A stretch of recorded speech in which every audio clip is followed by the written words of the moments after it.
Nobody expected the Seattle Seahawks to flip their identity this fast, but that's exactly what's happening. While most teams are cautiously easing into offseason form, the Seahawks are moving with purpose, direction, and something even more dangerous: silence. No loud headlines, no blockbuster moves. But behind closed doors, this team is quietly installing a new identity that could shake the NFC by the time Week 1 arrives. It's not just about talent, it's about belief. And that belief is starting to show in every corner of the building.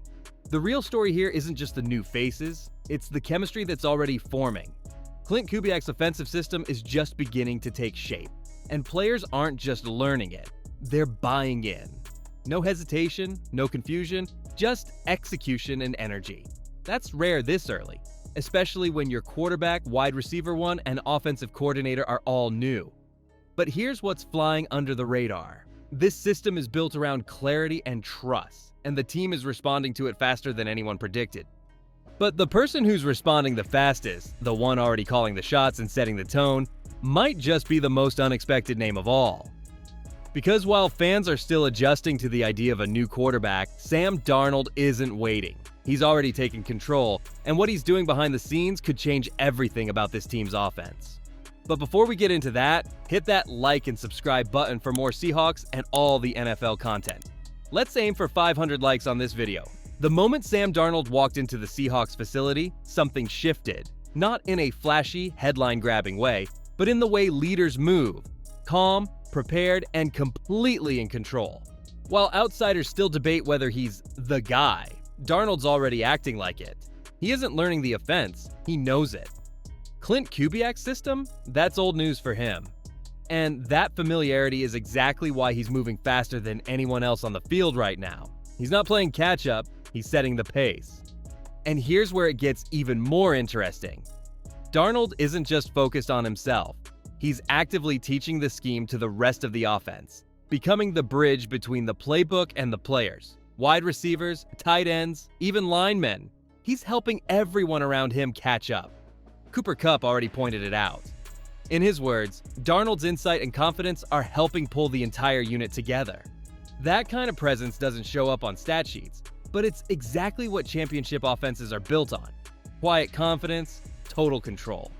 But if you think this is just about the quarterback, think again.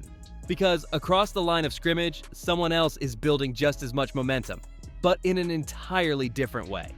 He's not commanding with his voice. He's taking over with fire, and you'll feel it the moment you see him line up. Cooper Kupp didn't just change teams. He reset his entire football journey. After years of being the centerpiece in Los Angeles, he's now wearing Seahawks colors and stepping into a brand new chapter in the place where his football roots first grew, Washington. But here's the twist. Kupp isn't treating this like a winding down phase. In fact, he's already made one thing clear. This offense fits him. And more importantly, he believes it can win, not later. Now the structure, the precision, the detail, it's everything Kupp thrives on. What makes this even more powerful is how quickly he's meshing with the guys around him. It's not just about timing routes or learning terminology, it's about attitude. Kupp is bringing an energy that younger receivers are feeding off.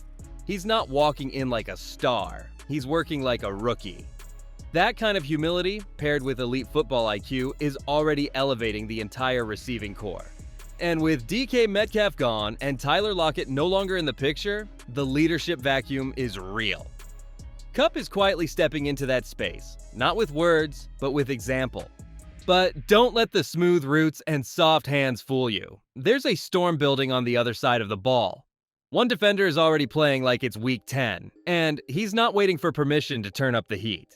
Devin Witherspoon doesn't ease into anything. Not practice, not competition, and definitely not OTAs. While most players are still adjusting to offseason speed, Witherspoon is charging around like it's a playoff game. From the first whistle, he's been all gas, chirping at teammates, disrupting routes, and playing with an edge that's impossible to ignore. It's not reckless, it's calculated. Every move, every word, every reaction is designed to raise the temperature of the entire defense. And it's working. What makes it even more impressive is how consistent he's been since entering the league. Most young corners need time to find their voice, not spoon. He talks, he backs it up, and he does it with a kind of controlled intensity that ignites everyone around him. Teammates aren't annoyed, they're feeding off it. Whether it's breaking up a pass or forcing a penalty with mind games before the snap, Witherspoon is making his presence felt on every rep. And this isn't just about swagger, it's about accountability. He wants this defense to compete every snap, even when no one's keeping score. But as loud as Witherspoon is with his play, there's another voice in that secondary that's carrying just as much weight. A quieter presence. A veteran who's seen it all, and who might be the most important leader in the entire room. Julian Love doesn't need to shout to be heard. He leads through calm, through consistency, and through being exactly where he's supposed to be, every time. As OTAs roll on, it's becoming obvious. He's the voice of the Seahawks secondary. Not the loudest, but the one players turn to when things need to get real. While others bring the flash, Love brings the foundation. And that balance is exactly what this defense needs right now. What stands out about Love isn't just his experience, it's how he carries himself. He doesn't take plays off. He doesn't coast through drills. Even in voluntary workouts, he shows up like it's Sunday. That level of focus sends a message, especially to the younger guys like Nick Emmanwori, who are trying to find their place. Love is more than just a solid safety. He's a blueprint. But there's one player who doesn't just need leadership. He needs to prove something. A defender with rare speed and size who's entering a make-or-break moment. The opportunity is there. The spotlight is coming.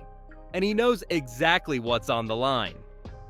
Riq Woolen isn't just playing for snaps. He's playing for his next contract, and the pressure is real.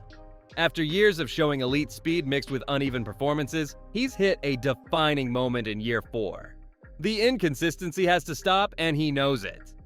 But at OTAs, something's different. Woolen's locked in, embracing the chemistry around him instead of chasing highlight plays. He's aiming to be a dependable pillar, not just a flash. His growing connection with head coach Mike Macdonald could be the key, as trust builds between them in a crucial year.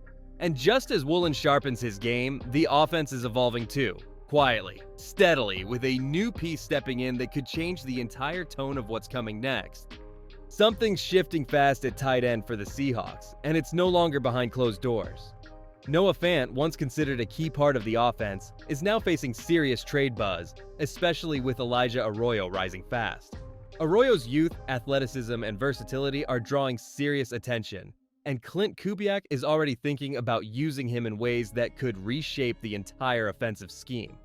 Fant's steady but underwhelming production, just 1 touchdown in 2 seasons, makes him a tough sell at his price, especially with Arroyo flashing potential as both a playmaker and a blocker. This isn't just a depth chart decision. It's about which player the Seahawks trust to build around, and that answer might come sooner than anyone thought. So here's the real question. Do you believe this Seahawks squad is a true contender, or are they still one piece away? Which side of the ball do you trust more going into 2025, offense or defense? Drop your take in the comments, hit that like button if you're riding with the Hawks, and don't forget to subscribe for more in-depth Seahawks breakdowns every week.